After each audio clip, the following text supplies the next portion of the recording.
here to respond. The Attorney General of our great country, of the U.S., Pam Bondi, is with us.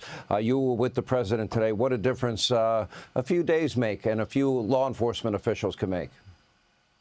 Yeah, Sean, and last night we seized 10 guns. There were 77 arrests, but you're right, homicides, not been a homicide in a week because of the presence of law enforcement.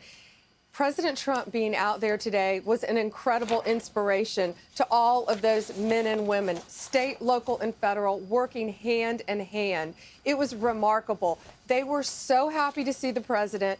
They are working so hard. I know so many of them now on a first-name basis because I've been out there almost every night with them. The president was giving them burgers and pizzas, and they loved it, thanking them because no one in this country will love our law enforcement more than Donald Trump, and they see that, they respect it, they appreciate it. The Metro-Dade police are over the moon that they have this help from the president. The Transit Authority, who are keeping our metros safe, they loved having him out there, and they love working with our DEA, our ATF, our FBI, our U.S. Marshals, our Homeland Security, our park services, and our National Guard. And the National Guard, they're telling me they're out there on the streets. People are coming up to them, thanking them. They're coming over wanting to take pictures with our Guard because they feel safe now to go out in the Capitol. And that's all thanks to one man, Donald Trump. Madam Attorney General, you had a deadline this week for states and cities to start abiding by federal law. We do have a Constitution. We do have a supremacy clause. There is jurisdiction. That jurisdiction would be with the federal government. You saw the mayor of Boston singing and bringing in a mariachi band. We have this case in Florida where 3 people are dead. The sanctuary state of California not only protected this illegal immigrant, but then gave him a commercial driver's license. The guy could not read English. The guy couldn't read road signs. 3 Floridians are now dead.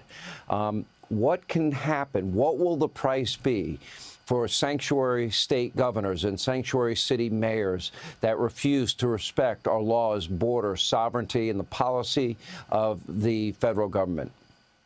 Well, they better look out. I sent 32 letters to mayors, multiple letters to these governors. And, you know, they say that we're trying to tell them how to do their jobs. Yeah, we're trying to tell them to keep America safe, and they need to keep America safe. What happened in California was a perfect example. Gaddy Serralta, our U.S. Marshal, he received the call from Florida Highway Patrol. They tracked this guy down, this illegal alien in California, and he had a whole lot of cash on him when our U.S. Marshals went and arrested him and caught him. And he was given a commercial driving license by the state of California. So if the argument is, well, let us manage California, it doesn't work that way. That guy came to our state and killed 3 of our citizens. And that's why President Trump is not only going to protect Florida, D.C., but every single major city, and every state in this country. So those letters we sent, we're going to start looking at your funding. We are going to sue them if they are not in compliance, and they have to comply. They cannot harbor criminals like California has done no longer in this country, because we are going to keep all of America safe, thanks to the direction of Donald Trump. And he's also going to make America clean, as you were talking about earlier. The president is so excited about fixing up D.C., all new grass, sprinkler systems, our monuments, getting rid of the graffiti. And that's what people are loving. You know, Sean, you only hear from the minority who are out there screaming and yelling that they don't want this. But the people of D.C. are actually thanking our officers, all of our federal, state, and local officers, when they're out there all night long fighting to keep America safe. And I think it's crystal clear because the homicide rate has been none this last week. John Solomon put out an article earlier tonight, and he credits you for the redactions that show proof positive that former FBI Director James Comey intentionally leaked classified information. Are you aware of that report?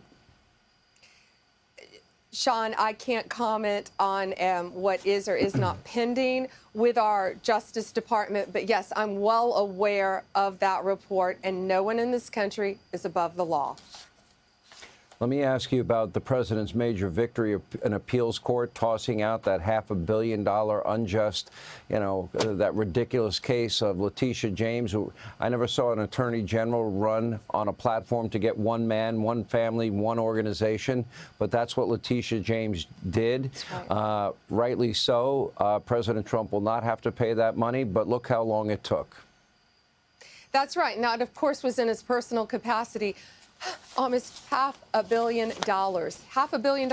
They made him put in escrow. It was unbelievable. They made him put up that bond, unprecedented, unconstitutional, and it was not legal. And finally, the president is seeing justice for all of these things that happened to him, not only in his personal capacity, but what they tried to do to him because he was the 45th president of the United States. But I think he has the last word now because he is the 47th president of the United States. Yeah, what they did was outrageous. And John Sauer represented him in his personal capacity then, and that was a great victory for the president today. And John Sauer is now our Solicitor General and doing an incredible job working with us at the Justice Department. And he continues to get great victories with his team for our country now.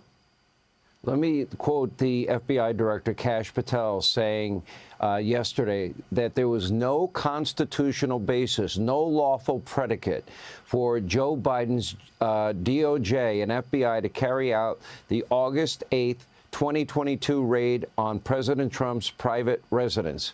He said this to our own Larry Kudlow. It was made up, completely false, completely unconstitutional. If that is the case, and then you look at the declassification of Tulsi Gabbard and John Ratcliffe, our CIA director, and then you look at the dual system of justice, it seems to me like we have people that have gone so rogue in this country that they're putting cinder blocks on the scales of our presidential elections. Do you believe that America will find that out to be true?